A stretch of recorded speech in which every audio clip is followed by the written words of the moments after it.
tarde, prepárense para escuchar a uno de los tipos que a mí más me ha influenciado intelectualmente. Y vamos a aprovechar la presencia de Gedeón Santos, a quien agradezco que haya venido al panel, y le pido a mis compañeros que lo aprovechen. Yo pensé que tú ibas a decir que lo traten bien. No, que lo aprovechen, porque es una persona que ha hecho del estudio una consagración, es uno de los grandes pensadores dominicanos y para mí es un placer poderlo presentar. Es la segunda vez que yo presento a Gedeón en mi vida. Y entonces con él vamos a estar hablando de cualquier tema de política internacional, pero en principio del impacto de los aranceles de Trump en la política internacional y en la República Dominicana, y sobre todo de cómo esta guerra comercial pudiera explicar las corrientes ideológicas predominantes en el mundo en el día de hoy. Entonces, buenas tardes y bienvenido. Gedeón Santos fue embajador dominicano ante la Organización de Estados Americanos, fue presidente del Instituto de las Telecomunicaciones y fue vicecanciller de la República y diputado ante el Parlacén. Una persona con una formación increíble que lo vamos a exprimir aquí esta tarde. Yo quiero sugerirle que en tu explicación general dedique una atención al impacto que esa política de los aranceles va a tener en la sociedad norteamericana, que ya tiene la sociedad norteamericana. Sí. Muchas gracias, señores. Yo feliz aquí. José mueve montañas porque yo no estoy participando en nada. Y José, yo no puedo decirle que no, por supuesto. Y, muchísimas gracias. Quiero también, así en su ausencia, mandarle un abrazo grande a Ricardo Nieves. Sí, así un maestro y una persona de mi admiración total. Eso es recíproco. Yo lo digo en nombre de él porque él me ha dicho lo que opina de su trabajo. Así sí. Es. Saludos para Ricardo, nuestro amigo y hermano y compañero. Bueno, hay un tema. Perdón, adelante, Cristal. Discúlpame, Graimer. No arrancar de inmediato porque a veces el que nos está escuchando escucha la palabra arancel, pero se queda en el limbo. Entonces a mí me gustaría que de modo muy dominicano, usted le diga al dominicano qué es eso y cómo nos impacta, porque sabemos de sus condiciones intelectuales, pero el que está allá sentado a la orilla de una cañada o vendiendo China no entiende la parte intelectual. Quiere saber cómo él va a ser impactado. Un arancel es un impuesto al comercio exterior. Un país importa y exporta productos. Cuando usted importa productos que usted no produce, entonces hay impuestos. El arancel es el principal impuesto, en la época anterior, ya no es tanto, que se le ponía al comercio exterior. ¿Por qué se ponía ese impuesto? En el siglo XIX y principios del siglo XX se tenía la tesis de que las industrias nacientes tenían que tener protección. Las industrias nacionales. Nacionales nacientes. Y que si usted no le ponía un arancel, las industrias maduras de otros países se comían al productor nacional. Entonces, ese concepto de que el arancel protege al productor nacional viene desde el siglo XVII. O sea, que en dominicano, el que siembra arroz en Bonao, que vende arroz aquí, tiene que estar protegido para el arroz que traen de fuera no termine con su negocio. Exactamente, ese es el concepto. Ahora bien, ¿qué pasó? Bueno, el desarrollo tecnológico se ha ido acortando. Las protecciones que se le ponían a un productor en los años, en el siglo XIX, el siglo XX, un ciclo industrial podía durar 30 y 40 años. Un ciclo industrial dura 2 años ya. Increíble. Por la ciencia. O sea, la ciencia ha avanzado tanto ya que si usted protege demasiado un productor, entonces lo deja retrasado. ¿Por qué? Porque él viviendo cómodo, no compite, porque no tiene competencia, ganando dinero, no mete tecnología, no avanza, y el país y él tiene un mercado cautivo y no tiene incentivo. ¿Qué es lo que le pasó a los americanos? Correcto. Entonces, el arancel, entonces, en el siglo XVII, XVIII y XIX, digamos que jugó su papel. Y en la República Dominicana lo jugó también, en los años 70 y 80, que había un arancel altísimo. Protector. Y permitió que la zona industrial de Herrera, la zona industrial de Santiago, progresaran bajo la protección de un arancel. Sin embargo, después de los 80, cuando el desarrollo tecnológico despega, los aranceles son, digamos que, un obstáculo al comercio exterior. Fíjense que cuando en las reformas del 92, la reforma aquí, fundamental en nuestro país, sí, fundamentalmente fue eliminar los aranceles al comercio exterior. Y se pusieron entonces impuestos internos. ¿Qué hizo la economía dominicana del 92 para acá? ¿Ha sido esa la mejor reforma así. económica? Nunca ha dejado de crecer. Nunca ha dejado de crecer. Pero ha sido esa la mejor reforma económica, porque venimos de la década de la economía perdida y esa reforma prácticamente liberalizó la economía dominicana. Sí, ha sido, creo, las bases de lo que se llama el modelo dominicano. Después de eso es a parche lo que le han puesto, después Correcto, de esa gran reforma. correcto. Entonces, pero la base de esa reforma fue, señores, eliminar aranceles al comercio exterior para liberar la economía y así O sea, permitir... lo que le permitió a la economía crecer 35 años, 33 años, Entre otras cosas fue esa reforma antiarancelaria. correctamente. Ok, Eso- Gedeo, yo Quedó claro, perdón, lo del arancel, ¿verdad? Sí, Ok, sí, muy sí. bien. El Verdaderamente, dominicano que vende chile. ¿qué vende- Lo puede entender. ¿Qué busca Donald Trump? Yo no seré un Milton Friedman ni un Stirling, pero empecé a investigar. Y resulta que aparte de la protección a las industrias de Estados Unidos también, él perfila que dentro de un año va a reducir notablemente los impuestos a los ciudadanos de Estados Unidos. ¿Es cierto eso? Bueno, este es un tema. Miren, déjenme- No, pregunto para que yo. podamos comprenderlo esto, Vamos a ver. tenemos que verlo en función de lo que fue el auge y la caída del momento unipolar de Estados Unidos. Ajá. Trump no es más que la expresión del proceso de desmonte del mundo unipolar, El fin de la autoridad norteamericana. del fin de la unipolaridad mundial, y entonces en la manera en que se está administrando ese derrumbe de la unipolaridad es que estamos viendo todo esto. O sea, Cuando hablamos de unipolaridad Bueno. significa la correlación de fuerza que surgió después de la caída del muro. Cuando cayó el muro de Berlín, hubo Estados Unidos- una sola potencia había. En lo comercial, en lo industrial, en lo militar, El en lo monopolio. tecnológico, una sola potencia, no habían competencias. De hecho, en un libro de Lester Thurow, un director del Instituto Tecnológico de Massachusetts, él decía, se llama El futuro del capitalismo, él decía que el problema del capitalismo era que su filosofía era la competencia, pero el propio capitalismo había quedado sin competencia. Entonces, Y lo acomoda entonces. El propio Sí, capitalismo se quedó sin había competencia. quedado sin competencia, Claro. ahora la tienes. Ese es el problema. Entonces, ¿qué pasó? Bueno, miren, todo el modelo norteamericano, que antes de Trump, mucho antes de Trump, vamos a llegar ahí, se fundó a partir de 1971, cuando Richard Nixon decidió eliminar el patrón oro. La conferencia Antes Bretton Woods. del 71, fue en usted el 40 tenía, y tanto. al oro se le 47. puso un precio internacional y si usted tenía $1, ese dólar tenía que estar respaldado por oro. Pero ¿qué pasó? Con la guerra de Vietnam empezaron unos dispendios económicos inmensos y empezó un gran déficit fiscal en los Estados Unidos. Ellos entonces no tenían cómo devolverle el oro a quien lo pedía, porque se les estaba acabando el oro. ¿Y qué hizo Nixon? Era la economía más grande del mundo, Europa estaba acabando de salir de una guerra destruida, Asia también, el único país que tenía realmente recursos de Sin Estados daños. Unidos. Estados Unidos llegó a tener, después de la Segunda Guerra Mundial, casi el 50% del comercio mundial y más del 35% del Producto Interno Bruto mundial. Oigan el ahora? poder. Ahora mismo representa solamente el 17% del PIB China mundial. dice que el 15%. Sí, el 17% del y PIB en mundial. términos de... El comercio. El comercio. En el comercio solamente son el 17%. Sí, pero no me ¿Y el PIB? contestaste. El PIB. Ahora mismo el PIB más grande es el de China. Más grande de Estados Unidos. Sí, ya. claro, que 39, sí. No sabía. 39 trillones de dólares, el Estados Unidos 29. Son 10, te le lleva 10 trillones. Eso equivale a la economía de Japón y de Alemania Juntas, lo que le lleva nada más. Lo que le lleva, claro, eso es medida por el... Entonces el tema americano es el per cápita. No, el tema es la medición que se usa. No, eso- el de él se refiere a la calidad de vida del... No, ese es Yo otro me refiero tema. a la riqueza per cápita, porque Eso China, es. aunque tiene Sí, quizá un PIB más pero- grande, no, lo que pero pasa porque es tiene que- también 1.400 millones. pero Chile No, lo que puede- pasa es, señores, es que aquí hay un jueguito propagandístico que se Vamos a usa ver. más, que es el tema de cómo medir el Producto Interno Bruto. Hay dos mediciones fundamentales. Vamos a ver. El Producto Interno Bruto corriente, que se usa para medir internamente una economía, que son los bienes y servicios que se producen en un año. Y el Producto Interno Bruto medido por la paridad del poder adquisitivo. ¿Cuánto usted compra con el mismo dólar que se produce? No es lo mismo.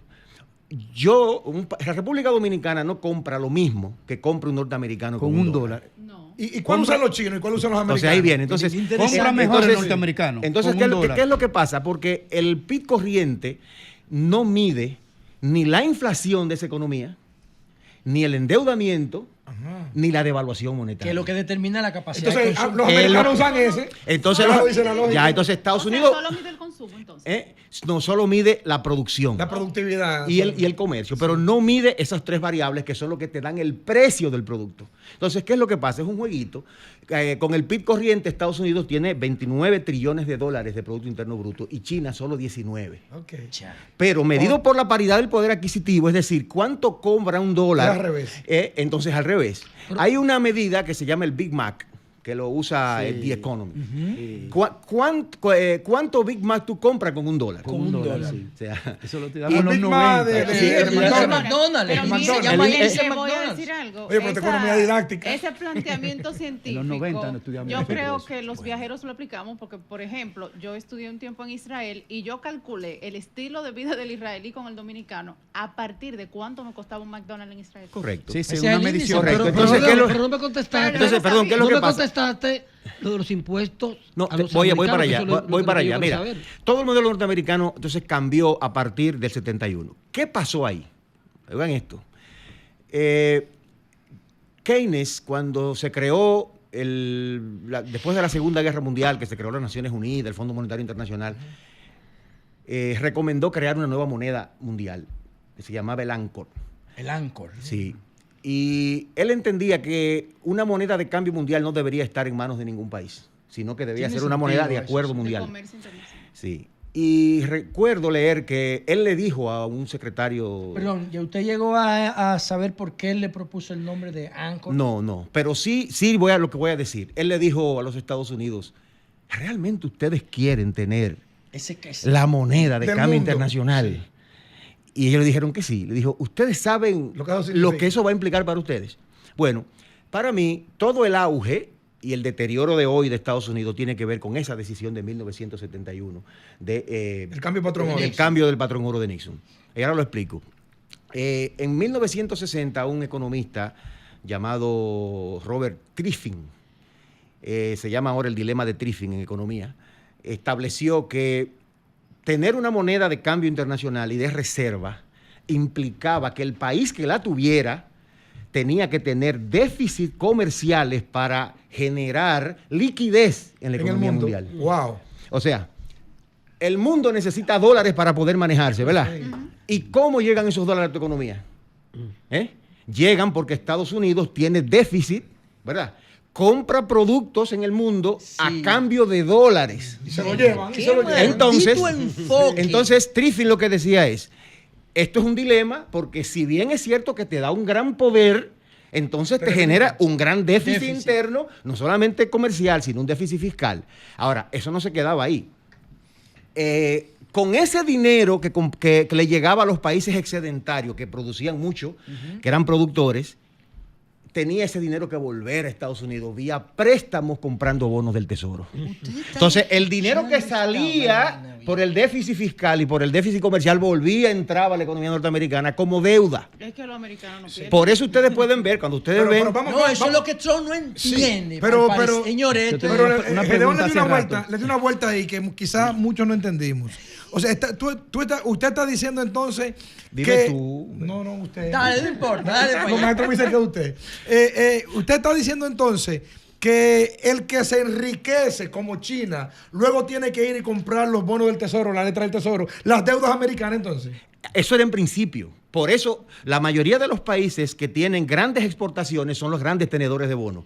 Busquen la lista. Japón, China, Taiwán, India. países europeos, etcétera. ¿Por qué? Porque eran los que tenían el excedentes de comercio que a su vez tenían una gran cantidad de dólares. Ahora bien, eso era bueno para los países que tenían excedente de dólares, porque con demasiados dólares internos se le potenciaba su moneda y no eran entonces... Se volvían fuertes, muy fuertes. anticompetitivos. Anticompetitivos. Entonces los países también estaban deseosos de salir de esos dólares colocarlo. y la mejor forma era colocarlo como Comprando bono bonos. del tesoro. Ahora bien, ¿qué pasa cuando un país tiene entonces...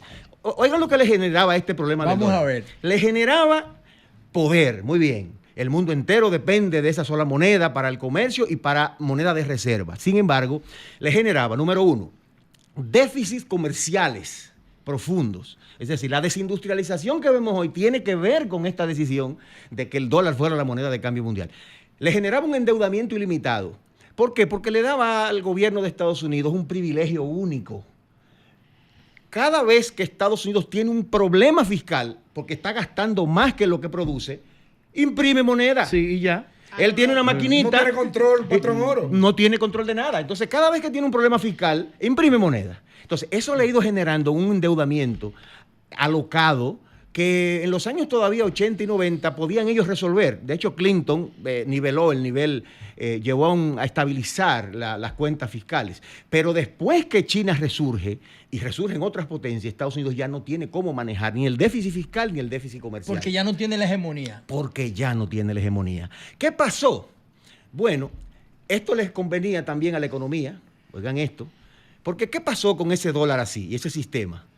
Bueno, que se financiarizó, porque Estados Unidos, como ya no producía, generó una economía de servicios. En los años 30... O sea, ya no producía en términos industriales, ya no fabricaba nada. En los años 30, la producción industrial representaba casi el 30% del Producto Interno Bruto. Se oxidó el cinturón del Hoy medio representa el 8%. Y antes, el 30, el Se lo 35%. comió China El empleo industrial representaba el 34% del Producto Interno Bruto en los años 20 del siglo pasado. Hoy representa apenas el 4% del Producto Interno Bruto, o sea, el empleo industrial. Ahora, ¿qué pasó? El empleo en los servicios ahora es de 70%. Los servicios representan el 80, casi el 80%. En los servicios están los software, están las aplicaciones. Por eso es lo que explica que a pesar de la crisis que tiene Estados Unidos tenga un pleno empleo de un 3%. ¿Por qué? Porque está en los servicios. Ahora, ¿cuál ha sido el problema? Vamos a ver. Que un obrero industrial ganaba $40 la hora. Una gente que trabaja en McDonald's gana $8 la hora. Esa es la diferencia. Esa es la diferencia. Un empobrecimiento del empleo. Un empobrecimiento del empleo, pero no solamente eso. Con las políticas neoliberales de los años 80 y 90, se desregularizó la economía completamente y se le quitó el poder a los sindicatos para negociar los acuerdos colectivos. Y entonces, no solamente ya tienen bajos salarios, sino que no tienen cómo negociar mejores salarios, porque no hay sindicatos en los El Estados lema Unidos. el lema Make America Great Again. Perdón, antes de eso. Sí. Entonces, no solamente esto trajo como consecuencia desindustrialización, endeudamiento alocado, déficit fiscal y comercial, sino desigualdad. Porque al bajar los salarios de una manera tan grande en el sector comercio, se fue concentrando un pequeño sector industrial de alta tecnología y un pequeño sector financiero que tienen el mayor control de la economía de los Estados Unidos. Entonces, ahí vino la desigualdad. La desigualdad es tan grave que el 10% más rico de los Estados Unidos en los años 80 solo tenía el 6% de la riqueza de Estados Unidos. Hoy tiene el 30% de la riqueza de Estados Unidos, el 10%. La concentración. ¿Por qué? Bueno, por el producto de este sistema que le he estado explicando, terminó en una gran concentración de la riqueza y en una gran desigualdad. Ahí viene una pregunta entonces. Perdón, eso es lo que explica el fenómeno Trump. Sí. Desindustrialización, baja de los salarios, desigualdad, andan buscando un redentor social que le devuelva lo que fue el Estados Unidos de los años 80. Make America Great Again es posible. Correcto. Entonces, podemos volver no. al cinturón del acero que se oxidó.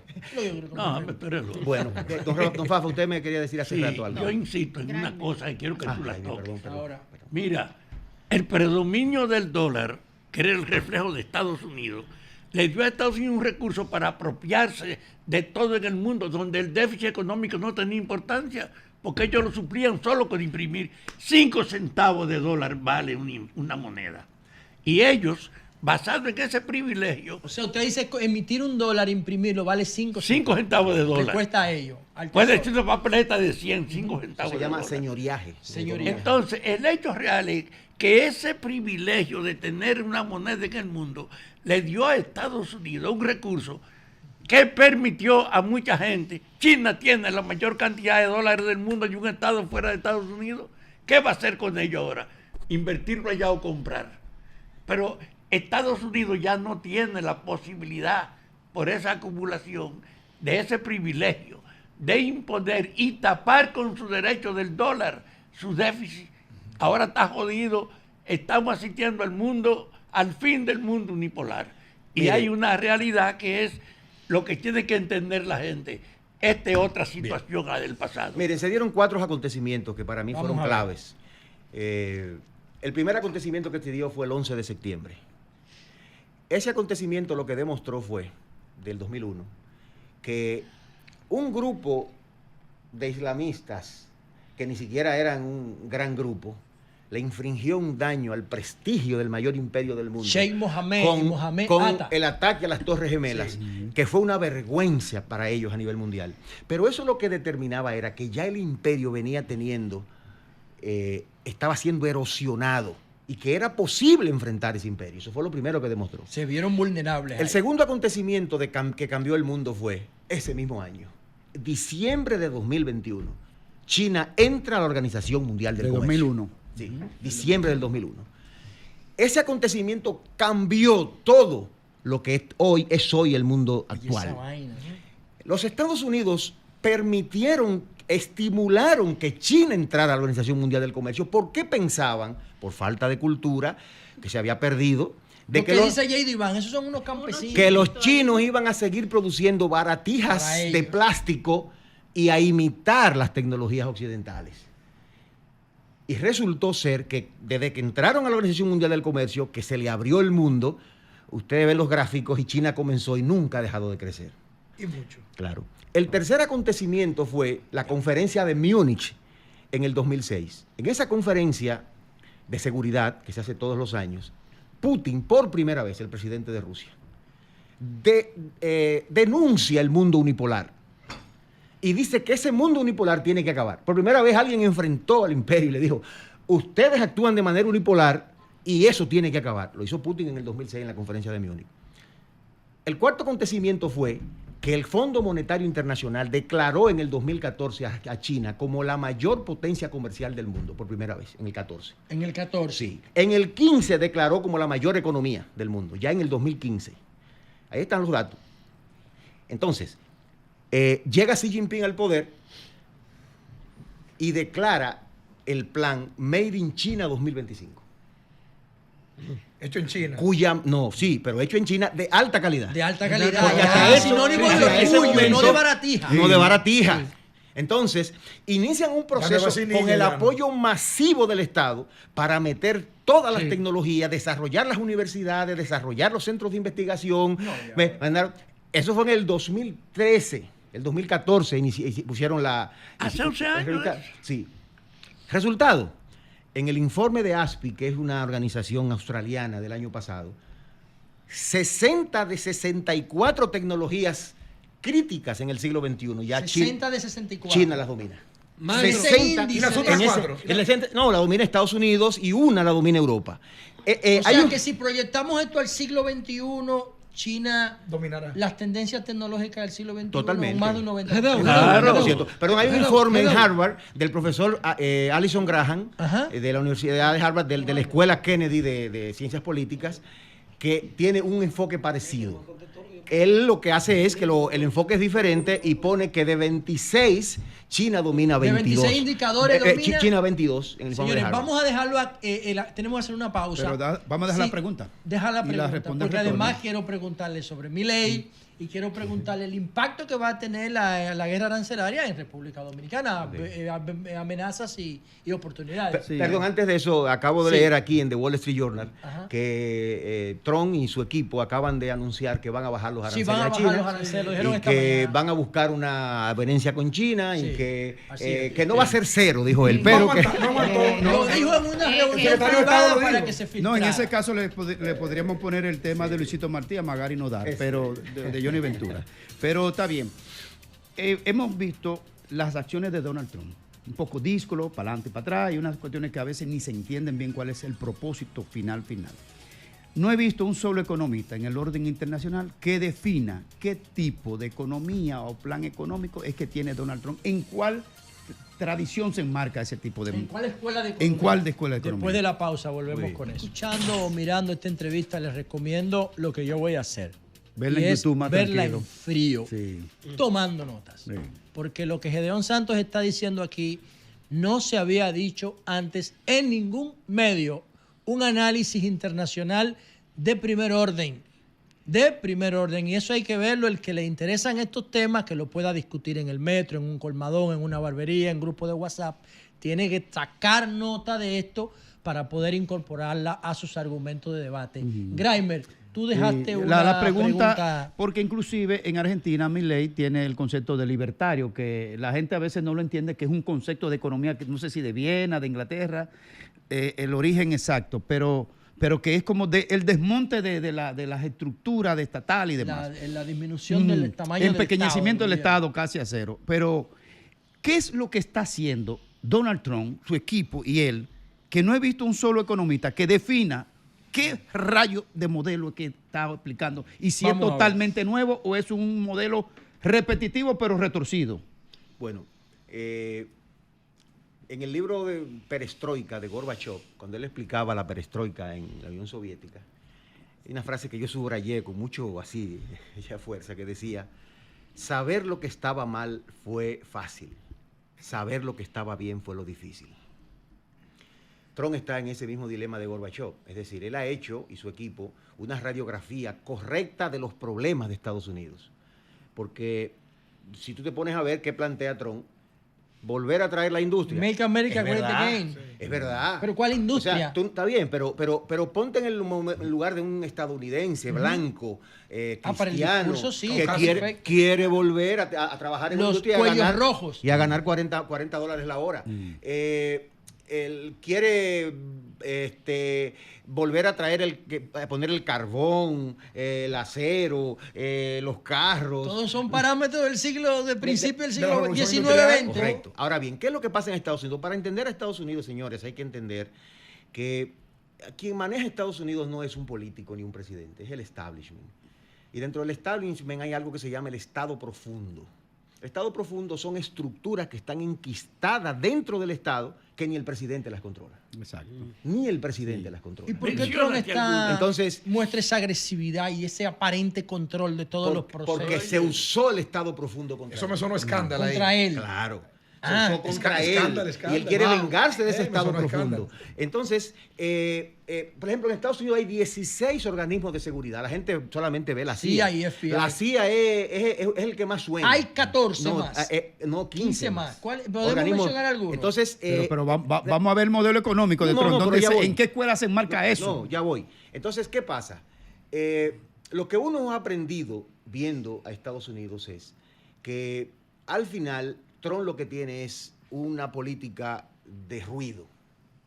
Pero cuando tú te pones a ver lo que él está haciendo, es el proyecto de una agenda que ellos le llamaron 2025, que la creó una fundación. O sea, hay toda una lógica de pensamiento en lo que Donald está haciendo. Lo que pasa es que en la forma en que él lo plantea, sí, se ve tan atropellante, aparatoso. Sí. Pero hay un pensamiento filosófico y hay una detrás. lógica.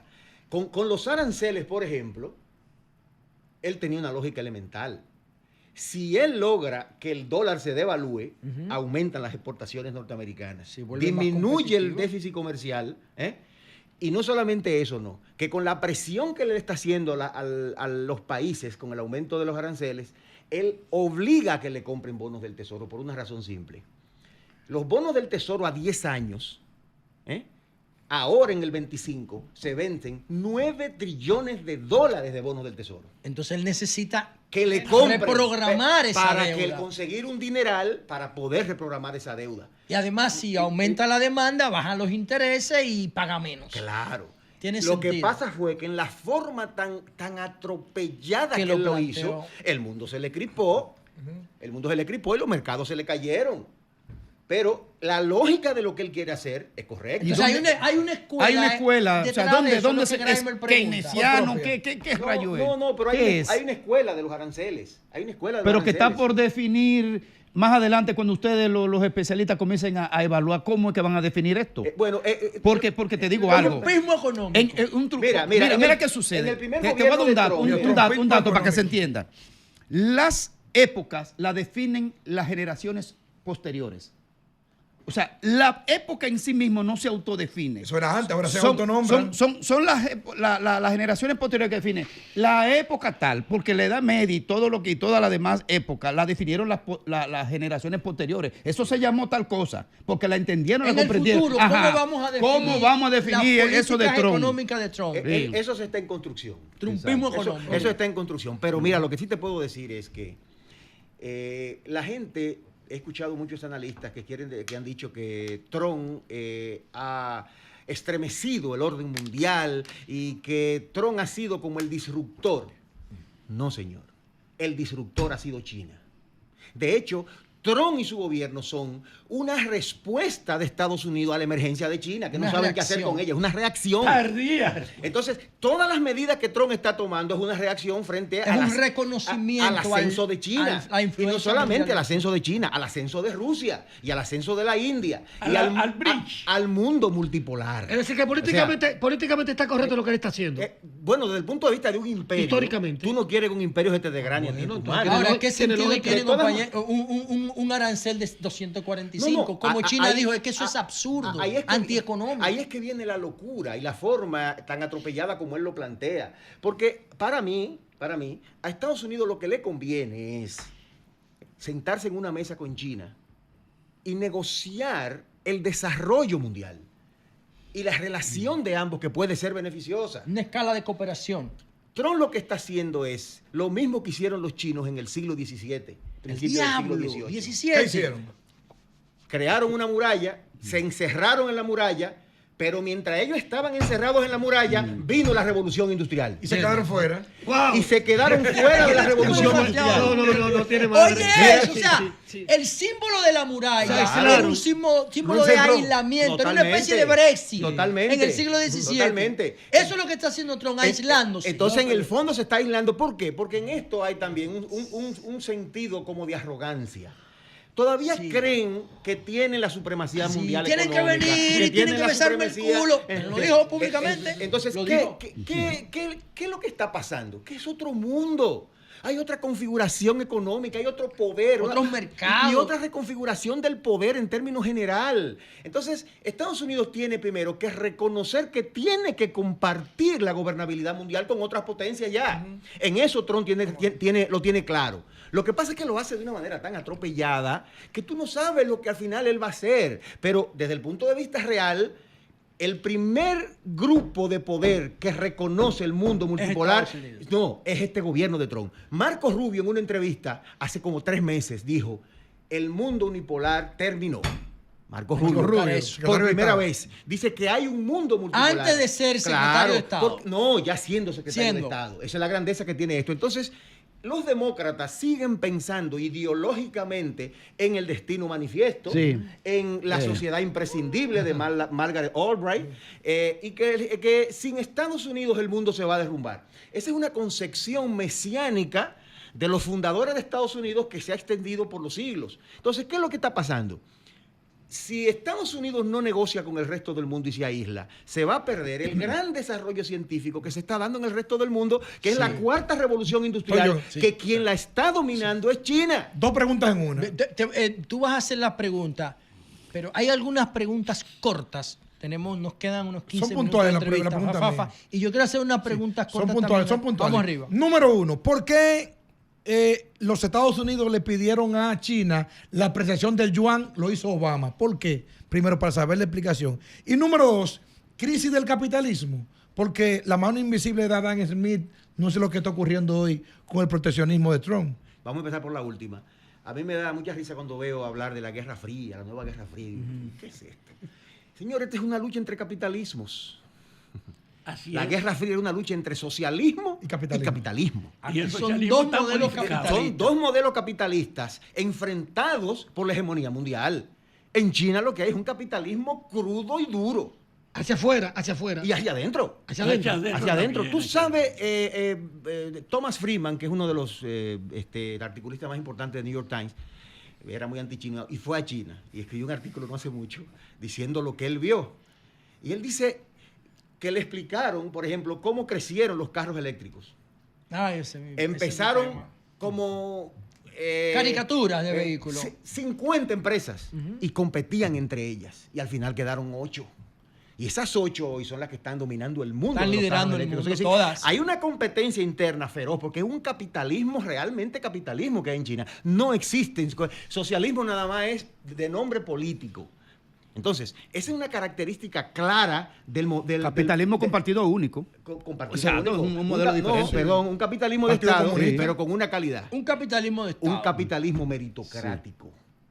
para usted llegar... Pero un partido único. Los exámenes para ingresar al gobierno en China comenzaron hace 1300 años. O sea, los empleados públicos. Sí. Hace 1300 Para entrar al años. gobierno hay que pasar un Óyeme, examen en China. óyeme. ¿Pasarlo? No, 1300 años atrás, un emperador chino estableció por primera vez los exámenes meritocráticos para usted ser funcionario público, de hace 1300 años. Madre mía. Mira, tú tocas un Perdón, tema, sí. la otra pregunta. Apreciación del yuan. Bueno, que Obama le pidió. Bueno, lo que pasa es que la gente cree que la devaluación es mala, totalmente. Es mala para países como nosotros que importamos mucho, porque cuando tú devalúas, los productos importados se ponen más caros. Sí. Ok, pero las exportaciones se ponen más baratas. Te llega más cuarto. Entonces te llega más cuarto de fuera. Sí. Cuando un país quiere devaluar, quiere exportar más, devalúa. Entonces, lo que le estaba pidiendo Obama era que al revés, que apreciara el yuan. apreciar el yuan para Estados Unidos poder competir con las exportaciones pues, chinas. Que hicieran como el euro, como Europa. Claro, y ahora tenían el miedo de que China devaluara la moneda. De nuevo. Si el presidente Abinader o cualquier presidente que estuviera gobernando le pregunta a Gedeón Santos, la República Dominicana, ¿cómo puede minimizar el daño de los aranceles? Nos pusieron un 10. ¿Y cómo puede aprovechar la oportunidad de la guerra de Estados Unidos con China? ¿Qué usted le diría? Bueno, lo primero que yo le diría es, tiene que aprenderse 2 frases para entender las relaciones con Estados Unidos. Es una frase que creo que fue de Hamilton, no recuerdo, de los primeros presidentes, que decía, Estados Unidos no tiene ni amigos ni enemigos. Tiene intereses. Solo tiene intereses. Tiene socios. Y la segunda fue una de Henry Kissinger, que dijo, ser enemigo de Estados Unidos es peligroso. Ser amigo de Estados Unidos es fatal. Diablo, y entonces, ¿qué Y entonces, ¿qué eso es hacemos? como una encrucijada. El Simón creador de la Operación Exacto. Cóndor. Eso Un maquiavélico terrible. eso lo dijo Henry Kissinger. Entonces, a partir de esas 2 frases, usted no puede tener una relación con un país tan grande, igual que como las relaciones internacionales normales. Mi tesis es que nosotros estamos encerrados en una jaula geopolítica con Estados Unidos. En una jaula geopolítica. ¿Qué pasa cuando tú estás en una jaula con un león y tú eres un gatico chiquito? Bueno, la sumisión. Los animales lo que hacen es que muestran sumisión. No, Se pero convierte en la cena del león. también, pero puede ser que si tú eres un gato, tú puedes usar la flexibilidad contra la fuerza del león. Al tú ser flexible, te puedes mover y puede que tú sobrevivas. Pero la realidad es que a nosotros nos ha tocado, prisioneros de la geografía, compartir la región con la mayor potencia mundial, todavía en muchas cosas a nivel global. Entonces, yo he detallado una frase que digo, la consigna debe ser, los hindúes desarrollan el tema de la no alineación, pero ellos son grandes, ellos pueden decir, yo no me alineo. Con 1.500 Bien. millones cualquiera. Nosotros debemos entonces hacer Yo no me alineo. Entonces, ¿qué es lo que pasa en las relaciones internacionales? Tú tienes entre independencia y dependencia, existe la interdependencia, ¿verdad? Existe la dependencia total y la independencia total, ¿verdad? la dependencia y la dependencia. Pero hay una interdependencia. Entonces, exacto. Entonces, entre la dependencia y la dependencia hay una interdependencia. Lo que se da en el mundo real es la interdependencia. Pero entonces necesitamos depender los dos de manera simultánea. Correcto. Entonces, para que sea una independencia, una interdependencia, yo necesito depender de usted y usted de mí. Claro. ¿En qué dependen los norteamericanos nosotros? No, entonces, bueno, aquí viene. Yo creo en lo que yo le llamo la autonomía estratégica flexible. Vamos a ver. La autonomía estratégica flexible consiste en tu constitución tú dices tú eres un país independiente, ¿verdad? Uh-huh. Eso es inviolable, eso se ganó con sangre, tú no puedes violar eso, pero la realidad te dice que tú no puedes ser independiente ante una superpotencia tan grande. Esa dice la realidad. ¿Cómo tú manejas la contradicción entre una constitución que te dice que tiene que ser independiente y una realidad que te dice que tiene que tener algún tipo de interdependencia? Y ahí viene entonces la inteligencia. Yo he estado desarrollando el concepto que yo le llamo, ¿cómo se llama? Arjona. La tesis de Arjona. Él dice, ¿se puede construir una tesis a partir de Arjona? Él dice la canción, dime que no, y me tendrás pensando siempre en un sí. Sí. Dime que no y deja la puerta y abierta. deja la puerta abierta. Cuando tú le dices al imperio que sí de una vez, el imperio sabe que tú eres de él y no te hace caso. No te respeto. Dime que no y lánzame un sí. Camuflajeado. Él dice, A este pero es gobierno le pasó camuflado, desde el pero él dice principio. Entonces, camuflajeado, porque el tigre tiene su déficit. entonces cuando tú tienes una relación con un... Camuflado. Claro. Entonces, cuando tú tienes una relación con un imperio, tú tienes que agarrar la canción de Arjona De Arjona. y aplicarla. ¿Por qué? Porque Ahorita Abinader. en el amor, no en el amor, cuando tú eres mío, no tengo que conquistarte. Claro. Tú eres mío. Ahora, cuando tú no eres mío, tengo que conquistarte. Permanentemente. Entonces, si tú le demuestras al imperio que tú eres suyo, él no tiene que Teoría conquistarte. del amor Y económico. lo que hace es que te dan por todos lados y no Sí. te hacen caso. Y no te ponen embajador en respetan, 4 años. Te respetan. Ah. Ahora, cuando... Y no te mandan Sí. embajadores. Yo pongo un ejemplo reciente. Cuando ganó la presidenta de Honduras, mandaron a la vicepresidenta de Estados Unidos a la Kamala toma de Harris, posesión Kamala Harris. de ella. Aquí mandaron a un ministro, no a la vicepresidenta. ¿Y por qué? Porque aquella era de izquierda, había que conquistarla. Y este se Y entregó. era Se de ella, entregó, no había que se entregó. conquistarlo. Entonces, ahí viene la frase, ahí viene la Arjona. Se entregó. Dime que no. Y lánzame un sí camuflajeado. Pero no me diga que sí. No Tú me sabes el digas que error sí, que que cometió sí. Abinader, decirle a los chinos, ni miren para la B de Manzanillo, Aguanta. que eso es un punto que no le Fafa, va a corresponder. oye, Fafa, Perdón, vamos a ver. yo estoy Y intentando Fafa, vamos a ver. poner esto complejo en un Oye, lenguaje simple para que... vamos para a que- Tú ver. has tocado Vamos a un ver. tema que yo no quiero que se quede en el aire. El marxismo, como una guía general en la Guerra Fría, fracasó en Rusia. Y en China, los chinos aceptaron la inversión extranjera y la propiedad privada. Pero en ambos mantuvieron la concentración en la política, no la competencia. Y por eso China ha podido aprovechar su servicio a Estados Unidos. China fue la mejor zona franca para Estados Unidos. La inversión norteamericana ayudó a que los chinos se apropiaran de conocimiento, de tecnología, de todo. Y hoy tienen esa autonomía competitiva. Entonces, la visión de la Guerra Fría desapareció. Ahora existe una competencia marcada por el predominio del capital. Y tú tienes este detalle.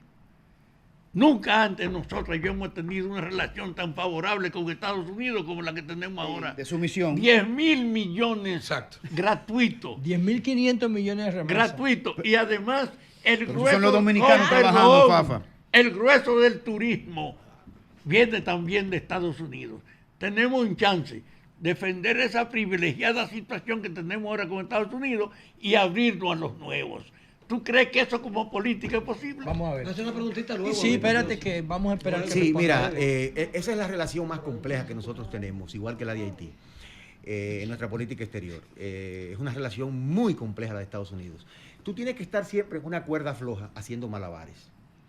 El problema es que hay muchos políticos que entienden que entregándose a Estados Unidos van a conseguir más beneficios que teniendo una posición de dignidad pragmática. Eso era antes, hoy no. De dignidad Ah, pragmática. Fafa, te está entregando. Hoy, Vamos a ver. No, hoy, no. hoy, Vamos a escuchar. hoy yo creo que lo que tenemos que llevar es una política de dignidad pragmática. ¿Por qué? Dignidad pragmática. Claro, ser dignos. Y eso no tiene un Y costo. hacer lo ¿eh? que conviene. Y hacer lo que Eso conviene. no tiene un costo. Sí, pero hacerlo con dignidad. La Porque pregunta cuando es- tú no lo haces así, Sí. no te respetan. Pero la relación con los dos es posible ahora. ¿Con quién? Para nosotros los Con los dominicanos. Por eso es que yo estoy hablando de de una autonomía estratégica flexible. Mantener nuestra autonomía como sociedad, pero con la flexibilidad suficiente que nos permita negociar con otros. Gedeón, le costó el poder a Pero, Danilo. negociar con otros. Emilio está Yo estoy pidiendo aquí. la Lo palabra. primero es Vale. que no me contestaste la primera pregunta, te voy a hacer otra. A tu juicio, ¿qué grado de culpa tienen los Estados Unidos del desarrollo económico de China? ¿Qué influencia tuvieron conscientes o inconscientes los Estados Unidos? Toda. Toda la El inversión mayor americana. mercado de ese momento era China. Ajá. El mayor mercado. Y La mayor zona franca y la mayor del mundo. inversión extranjera que llegó a China fue estadounidense. Pero yo no esperaba esa reacción No, en lo tan que- poco tiempo, 30 lo que años, 40 pasa años es para acá. que Estados Unidos fue perdiendo la capacidad de generar planificadores estratégicos. Ok. Y cuando tú eres muy rico y eres muy poderoso, puedes caer en la complacencia. Y entonces dejas de ver el mundo en desarrollo y te estancas y lo ves nada más como que siempre será así. Ellos se les había olvidado que China fue el mayor inventor del mundo. La imprenta, Sí. la pólvora, la brújula, el papel moneda. El primer país que usó un papel moneda fue Fue China. en el periodo de Clinton que se abrió esa apertura. En el periodo de Clinton. Claro, De Clinton. ellos decidieron abrir el mercado de China porque tenía muchos beneficios. Oye, los beneficios. El empresario que producía una nevera y que le costaba producirla Claro. $800 en Estados Unidos, en China le costaba $200, $300.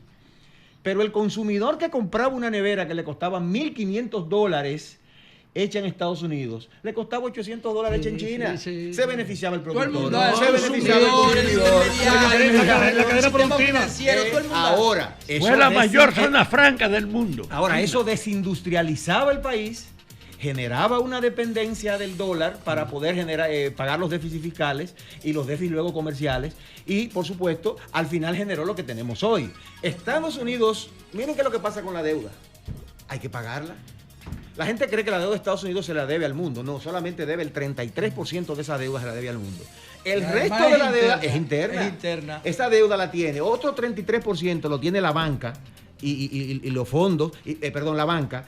El gobierno tiene otro 22% y el resto lo tiene la sociedad, incluyendo los fondos de pensiones. La gente normal tiene ahí. Así que está la deuda centroamericana. Ahora bien, no importa que sea interna, hay que pagarla. Hay que pagarla. Y cuando este año, por primera vez, el pago de la deuda externa estadounidense va a sobrepasar el gasto en defensa. Que son 900 Sí, mil eso. millones de dólares. Y este año el pago de la deuda va a pasar del trillón de dólares por primera vez. Gedeón, finalmente, Finalmente, economía y porque política. tenemos que terminar la Economía y entrevista. política, última pregunta. ¿Le costó el gobierno al PLD y a Danilo Medina establecer relaciones con China? Sí, Ay, sí, le costó, pero en el momento en que lo hizo, Trump realmente estaba más interesado en el tema de Venezuela. Porque a Trump le habían vendido una salida fácil de Venezuela y sacar a Maduro en forma rápida.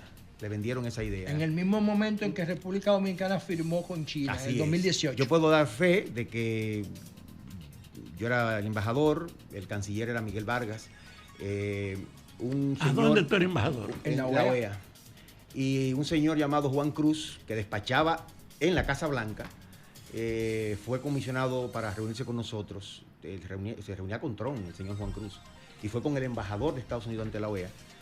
Y lo que nos pidió en ese momento no fue el tema de China. Lo que nos pidió fue el apoyo para el tema venezolano, porque le querían dar una victoria a Trump rápida y fácil para decir que él tenía un gran éxito en política internacional sacando a Maduro del poder. Y eso fue, de hecho, incluso en esa reunión yo le pregunté por el tema chino. Y él me dijo, no, nosotros hicimos relaciones con China en los años 70. Nosotros entendemos lo que ustedes han hecho, me dijo Juan Cruz a mí. En ese momento. Ahora bien, luego que eso pasa, por primera vez en Estados Unidos en muchos años, en lo único que no está dividido el establishment, la clase política norteamericana, es en el tema de China. En lo único que demócratas y republicanos están unificados es que tienen que detener a China. Bien. Los dos, tanto los demócratas como los republicanos. Yo estuve ahí, perdón, un minuto. Yo fui enlace. ¿Qué hacemos con Nicaragua? Entre embajador yo Miguel- quiero que tú digas eso después de la pausa. Le pasa que tengo bueno, mucha una pausa. presión. Volvemos a coger, perfecto. Tenemos que terminar esta entrevista, pero con el compromiso, pedírselo Tiene que volver, públicamente, tiene de que que volver. tiene que volver. No hablamos de Haití, De no Nicaragua, hablamos un de minuto. Nicaragua, De la guerra en Ucrania. de la guerra en Ucrania, Oye, de yo estuve, Rusia, es que se quedan demasiados temas. George Bacio era secretario administrativo de la Embajada de Estados Unidos con Robin Bernstein. George Bacio y un servidor éramos los enlaces entre el canciller Miguel Vargas y la embajadora. 4 veces nos reunimos en la Torre Caney con la embajadora Bernstein tratando el tema de Venezuela. Miguel tiene Sí, una esa era la construcción, prioridad, sí. eso fue prioridad. Así es. Ahí está Miguel Vargas, que no me Lo vamos a desmiente. invitar, lo vamos a Y invitar. Robin cuando- Bernstein no me desmiente y Danilo Medina no me desmiente. Así es. Bueno, antes de que termine, Sí, yo quisiera redondear esto de esta manera. Hay un nuevo orden mundial que tiene que ser multipolar o no será. O no será, o puede ser bipolar. No, tiene que ser Porque los dos multipolar. perfiles que están dirigiendo la transición tienen No. características Dictatoriales. dictatoriales. los dos. Tienen que ser multipolar o no será, simplemente no será porque quienes entran en la multipolaridad tienen la bomba nuclear. Estamos hablando de Y al Rusia. que quieran sacar de ese orden Va a multipolar, amenazar. tiene la capacidad de la bomba Se para, acabó el joder, monopolio. para dañar este mundo. Se acabó Con el eso monopolio. terminamos esta entrevista histórica, señores. Muchísimas gracias, Gedeón Un aplauso Santos. para este hombre, Oye, coño. qué tipo tan duro. Este esposo